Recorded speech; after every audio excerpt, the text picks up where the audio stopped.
Hey guys, Dr. Sandal here, breaking the boundaries of mainstream medicine.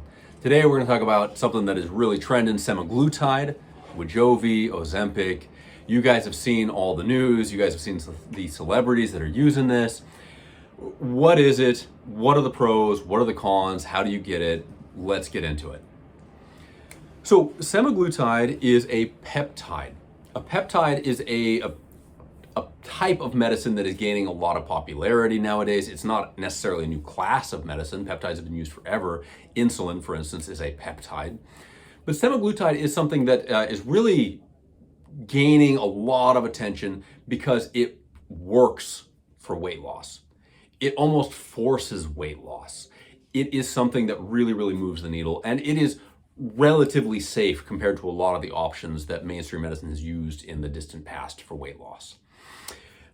Semaglutide fundamentally is a peptide that helps upregulate the way that we burn fat. It also reduces our own appetite. And so those two things obviously synergize to help people take in fewer calories and make their weight loss more efficient.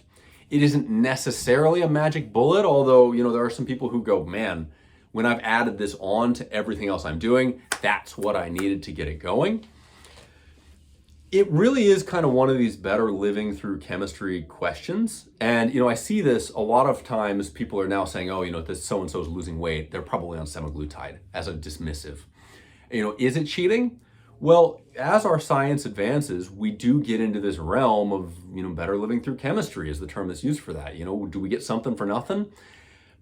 One of the troubles with something like semaglutide is that we rarely get something for nothing. The human body is a really, really intricate machine. It is incredibly complicated, and we don't even know the half of it at this point. Our science continues to evolve. So when we have something like semaglutide, we say, man, this is fantastic. This really works. And people start saying, let's put it in the tap water. It's like, okay, well, pause. Let's see the big picture here. Semaglutide does a lot of different things in the human body, and we pay attention to the pounds on the scale going down, but I'll give you guys a good devil's advocate counter example of why semaglutide might not be the best thing since sliced bread.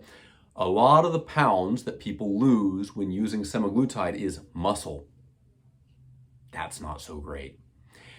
Yes, it's a great way to jumpstart the loss of fat pounds, adipose tissue, but while it does that, it's fairly indiscriminate. We lose fat from places we might not want to lose fat, which is why you see the so-called Ozempic face in some celebrities. People who all of a sudden their cheeks look gaunt and hollow. It's because they've lost their buccal fat, because Ozempic is making them lose their fat everywhere, not necessarily where they meant to lose it. And for instance, for women in particular, this is true for men too, but people tend to notice it more on women. The loss of buccal fat dramatically accelerates the appearance of age. Having buccal fat, cheek fat, makes women look young and youthful. So there's a lot of potential downsides to this. Now, going back to the idea of muscles, no one wants to lose muscle mass. It's not a good idea. No one has extra to lose. I mean, maybe some elite bodybuilders, but really muscle mass correlates strongly with longevity. Obviously, it correlates strongly with functionality, and it also correlates with aesthetics. Generally, people want to not be skinny, they want to be lean. I think there was a period in the 90s where people were really kind of into that vibe of, really, really thin and wafy or whatever. But, that was, in my honest opinion, an artificial imposition by marketeers. People are naturally attracted to people who are lean and powerful appearing, both men and women. And so if we use semaglutide and we lose our muscle mass, we're kind of at odds with our goal here. Sure, we might lose some pounds on the scale, but is that what we're really trying to do? So a little bit of the negatives there. Now, this isn't just black or white. There are a lot of positives. I've had a lot of patients for whom semaglutide has been absolutely fantastic. It's a great jumpstart. It's a morale booster. It gets the boulder rolling. And when people start to lose some weight, it's a lot easier for them to actually go to the gym, have fun with it, go play tennis or whatever their joy is. Their knees aren't hurting so much, their joints aren't aching. They're able to really get into the habit of weight loss.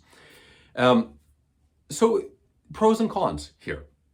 There's no free meal but it definitely has a place. Now, semaglutide is something that is still prescription.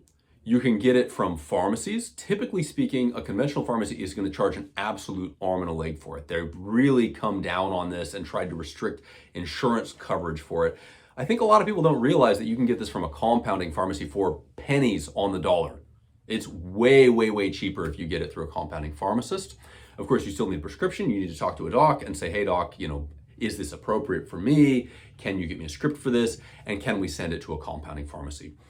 It's pretty common nowadays to see semaglutide compounded with vitamin B6, which helps mitigate a lot of the negative side effects. So I highly recommend looking into that if you're interested. And then dosing is also really, really important. Semaglutide is something that you begin with a low dose and you gradually go up over time if you need it. Don't just go up for no reason. Go up if you hit a plateau in your goals and you need a little bit more oomph. And again, think about it as short term. As always, use as little synthetic chemicals in your body as you can to get to your goal. Okay, guys, hope that helps. See you next time.